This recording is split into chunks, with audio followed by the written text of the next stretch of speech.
अल्हम्दुलिल्लाह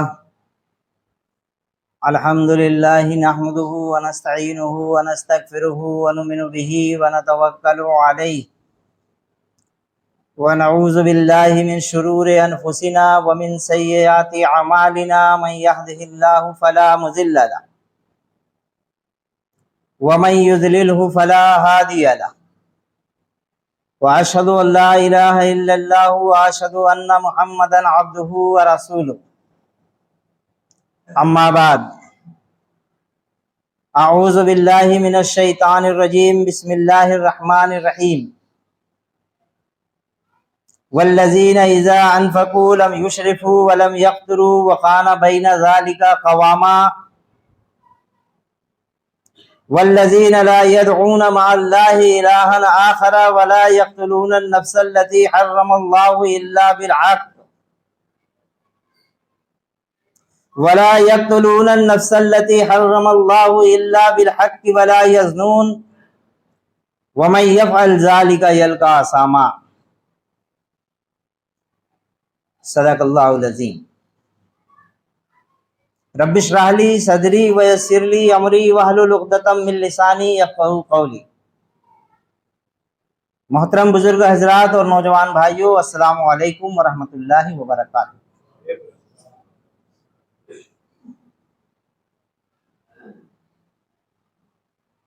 पिछले हफ्ते आपके सामने हमने दो सिफतों का जिक्र किया था। वो दो सिफतें इबादुर रहमान की। वो लोग जो अपने अमल का बदला मंजिले बुलंद की शक्ल में पाएंगे, वो लोग जो जन्नत के वारिस हों। उनमें एक सिफत तो ये थी कि वो लोग जब दुनिया सो रही होती है, अपने बिस्तर पर होती है और आराम और नींद की लज्जतें ले रही होती है, उस वक्त वो लोग नींद में लज्जत महसूस नहीं करते, बल्कि अपने रब से लौ लगाते। वो रातों को उठते हैं, अपने रब के आगे सरबसजूद होते हैं और दुआएं करते रहते हैं कि परवरदिगार आलम हमें जहन्नम के अजाब से बचा ले, उसका अजाब तो जान का लागू है, जो बड़ा बुरा मुस्तकर और मकाम। दुनिया जमीन पर लेटी हुई है और वो आसमान की बुलंदियों पर मेराज की राहें मुतय्यन कर रहा है। जो लोग इस सिफत के हामिल हैं वो वारिसीन जन्नत। और दूसरी सिफत हमने ये बयान की थी कि जो खर्च करते हैं तो ना फजूल खर्ची करते हैं और ना बखीली करते हैं, बल्कि इन दोनों चीजों के दरमियान उनका खर्च एतदाल पर कायम होता है। ईमान लाने के बाद मुसलमान अपनी मर्जी का मालिक नहीं होता।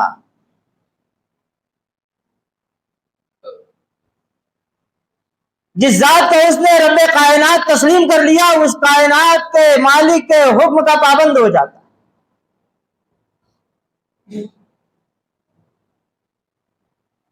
अब उसकी जिंदगी का एक एक अमल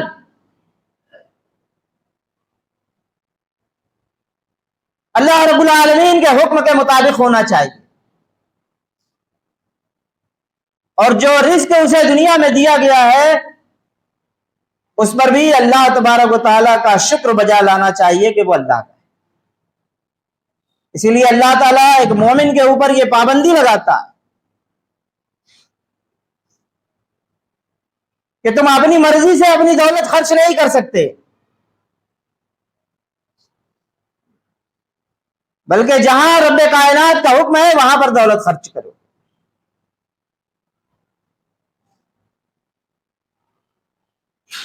और इसके अंदर कहां इसराफ है और कहां बखीली, इसको भी अल्लाह तबारक व तआला मुतय्यन करके तुम्हें देगा और तुम्हें समझना होगा।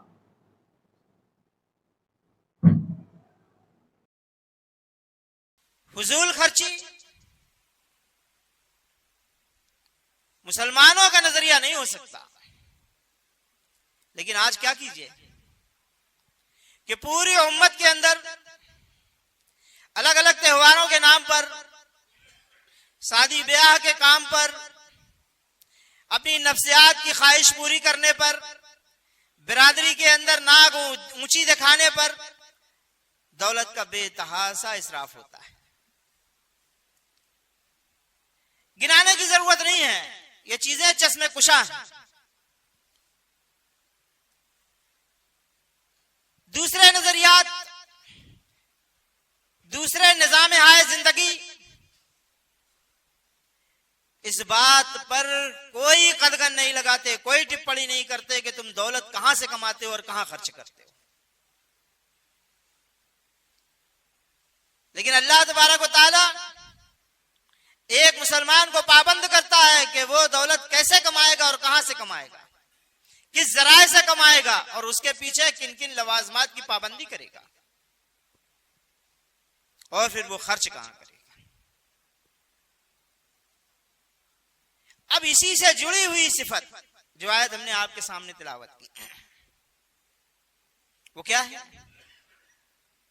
वल्लज़ीना ला यदऊना मअल्लाहि इलाहन आखर वला यक़्तुलूना अन-नफ्स अल्लती हर्रमल्लाहु इल्ला बिल हक़्क़ि वला यज़नून।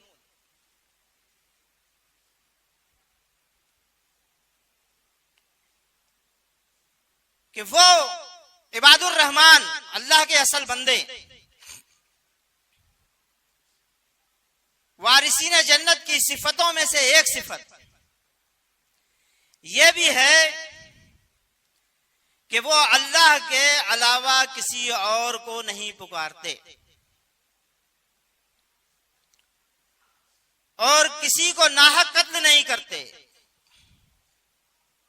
और जिना के करीब नहीं फटकते। तीन बातें कही गई शायद। पहली चीज, अल्लाह के अलावा किसी और को नहीं पुकारते। अब आदमी कह सकता है कि मुश्रिकीन के लिए तो ये खूबी थी कि वो अल्लाह को छोड़कर अपने माबूदों को पुकारते थे, फिर ये अहले ईमान की खूबियों में क्यों गिनाया जा रहा है? दरअसल अल्लाह तबारक व तआला तमाम तर इंसानों को ये बता रहे हैं कि शिर्क की जड़ें गहरी जमी हुई नहीं होती, उनका जमाव, उनका इस्तेहकाम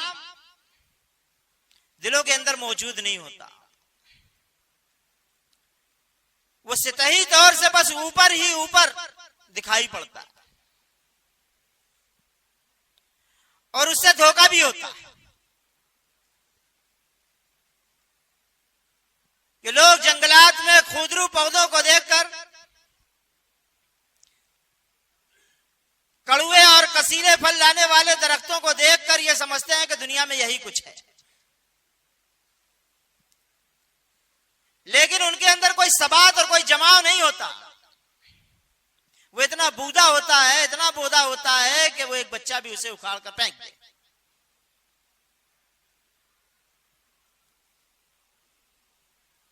इसीलिए अल्लाह तबारक व तआला ने यह खूबी अहले ईमान के लिए, वारिसीन जन्नत के लिए सिफत के दायरे के अंदर रखिए कि तुम खुद अंदाजा लगाओ। अल्लाह तबारक व तआला ने इंसानों को तौहीद पर पैदा किया है। फितरी तौर से उसके अंदर वहदानियत मौजूद है, लेकिन वो जमीन के जिस खित्ते पर, जिस खानदान में पैदा होता है, उसके दिलों पर वैसी ही परतें चढ़ जाती हैं।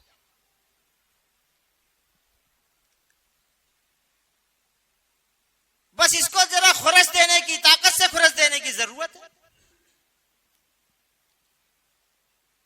और इसके लिए अल्लाह तबारक व तआला एहतमाम करते हैं कि अपनी किताबों को भेजते हैं, रसूलों को भेजते हैं। ये जरिया होते हैं कि शिर्क की उन परतों को उधेड़ा जाए, ताकि तौहीद निखर कर सामने आ जाए।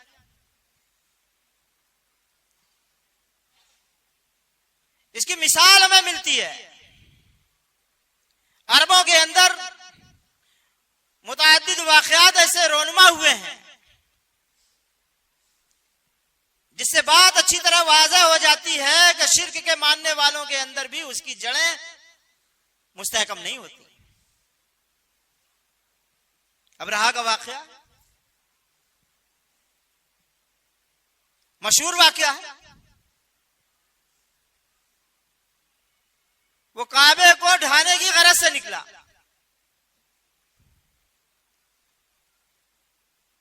कि खुदा के इस घर को ढा दिया जाएगा, और इसके मुकाबले में एक दूसरा मुआबिद होगा जहां पर लोग आएंगे, और वो जिस जगह मैं तामीर कर रहा हूं या मैं कर चुका हूं, उस जगह पर लोग तशरीफ लाएंगे।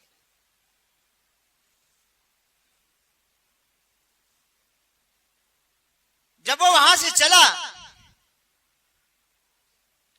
और मुश्रिकीन मक्का को इस बात का अंदाजा हुआ, उन्हें मालूम हुई, ये खबरें जब उन तक पहुंची,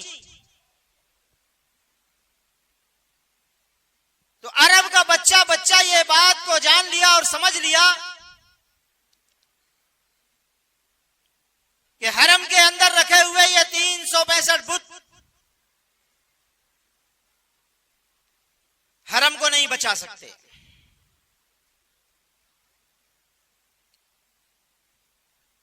इसको सिर्फ वही बचाएगा जिसका ये घर है। और उन्होंने यही बात कही।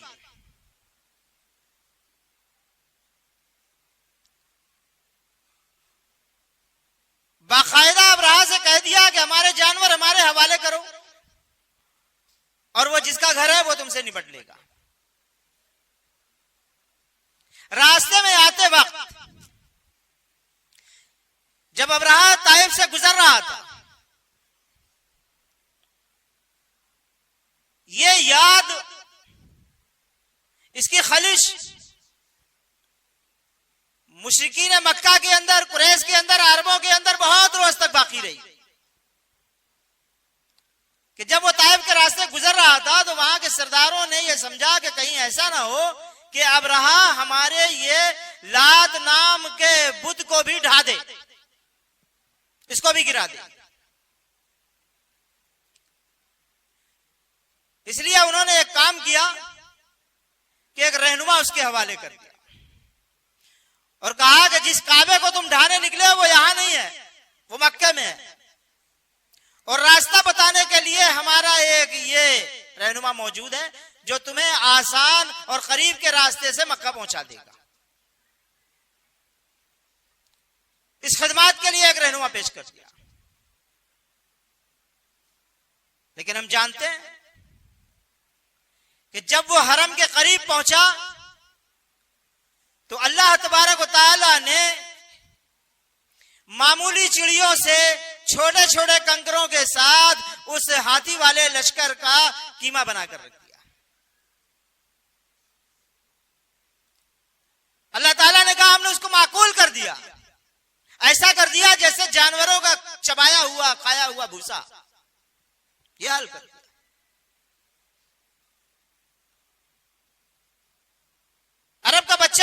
इस वाकयात से वाकिफ था।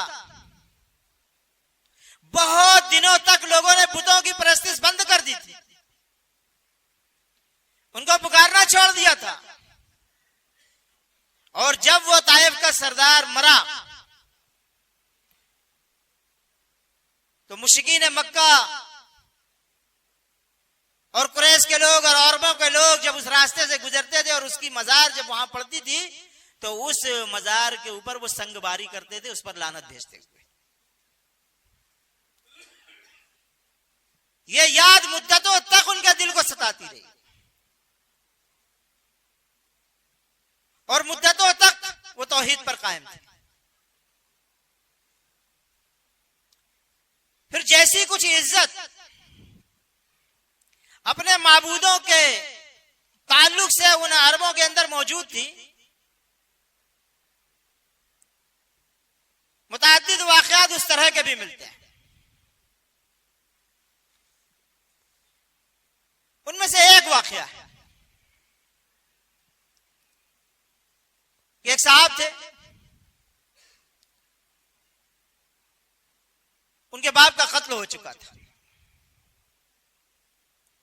और वो अपने बाप के कत्ल का बदला लेना चाहते थे।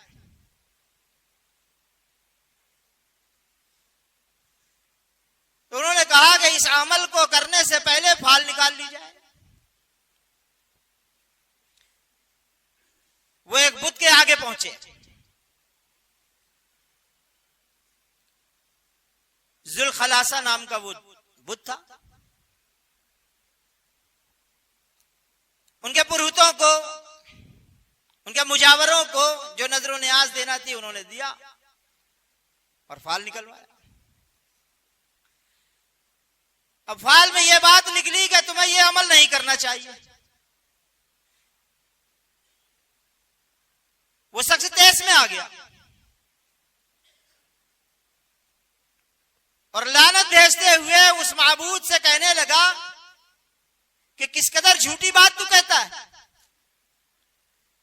अगर मेरी जगह तू होता और तेरे बाप का कत्ल हुआ होता तो क्या तब भी तू यही कहता कि जालिमों से बदला ना लिया जाए।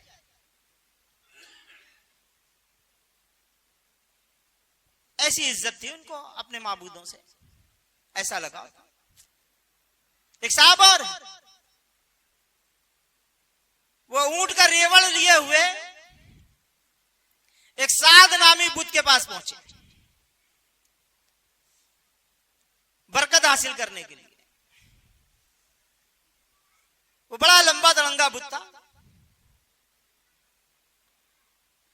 जब उसके सामने ऊंट पहुंचे, उसकी हैबतनाक तस्वीर को देखकर ऊंट बिदक गए, यहां वहां भागने। उसने अपने माबूद साहब पर पत्थर की बरसात कर दी और लानत भेजी कि सत्यानाश हो तेरा, मैं लाया था अपने ऊंटों को बरकत हासिल करने के लिए और रहे सहे ऊंट भी तेरी हैबत से वो भाग गए। ये हाल था अपने माबूदों के मुताल्लिक।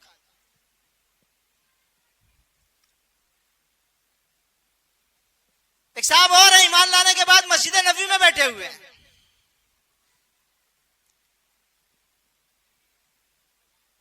उस वक्त साहबा इकराम हुजूर पाक सल्लल्लाहु अलैहि वसल्लम को अपने गुजरे हुए हालात बयान कर रहे हैं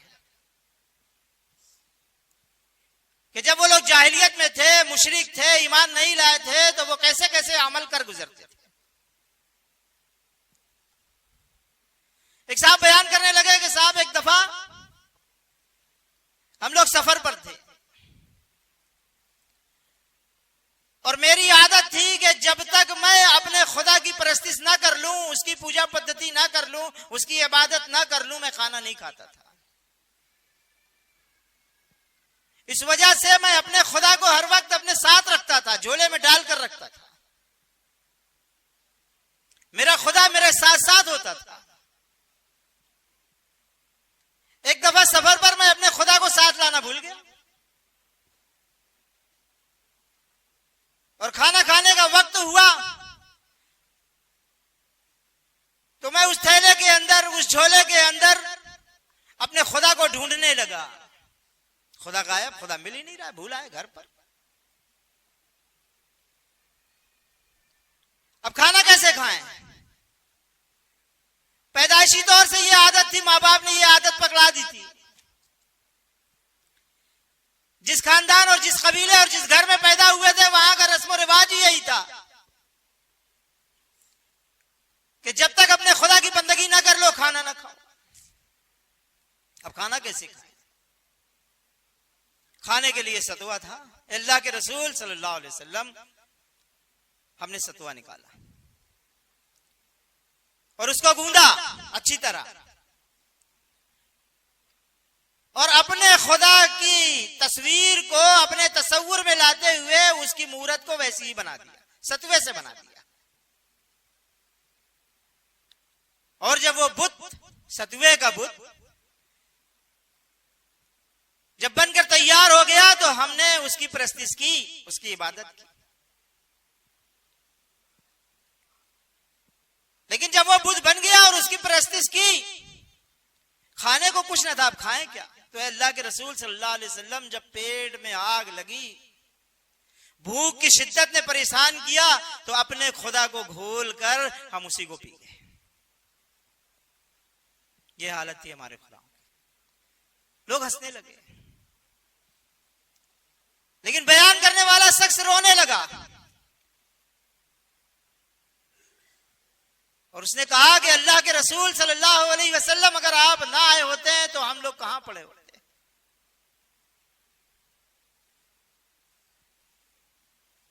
बड़े वाहियात किस्म के वाकयात भी बयान हुए।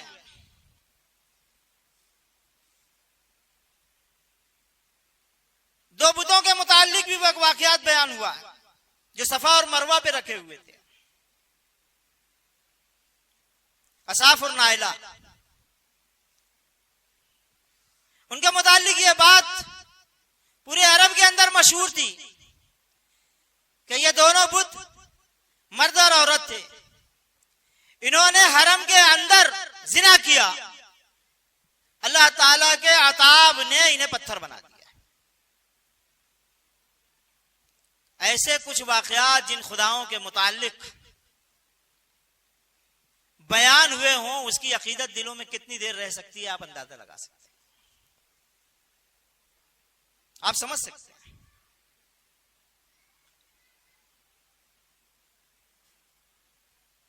अल्लाह तबारक व तआला ने कुरान अजीम के अंदर बार बार मुश्रिकीन मक्का के सामने सवालिया अंदाज में बातों को रखा। सूरह अनाम के अंदर आयत नंबर 40 में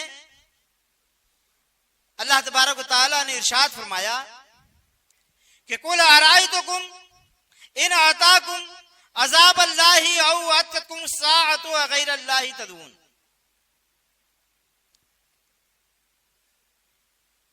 अल्लाह ताला ने हुजूर पाक सल्लल्लाहु अलैहि वसल्लम से कहा कि जरा इनसे कहो, इनसे पूछो कि जरा गौर करके बताओ, अगर कभी अल्लाह की तरफ से तुम पर कोई मुसीबत आ जाती है या वो आखिरी घड़ी मौत अपनी भयानक सूरत में तुम्हारे सामने आ जाती है, तो उस वक्त क्या तुम अल्लाह के सिवा किसी और को पुकारते हो? जवाब दो अगर तुम सच्चे हो। इन कुंतुम सादिकीन, बताओ अगर तुम सच्चे हो। और भी सवालिया अंदाज में अल्लाह तबारक व तआला ने बात की। इनसे कहा कि मोहम्मद सल्लल्लाहु अलैहि वसल्लम, इनसे पूछो कि ये जमीन और आसमान को पैदा करने वाला कौन है? अगर अल्लाह जमीन को हुक्म दे दे कि वो अपना पानी निकल जाए, तो कौन है जो तुम्हें एक कतरा पानी भी लाकर दे सकता है?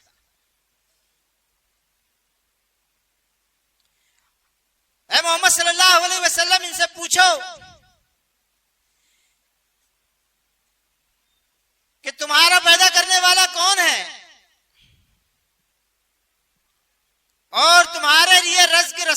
सामान कौन करता है,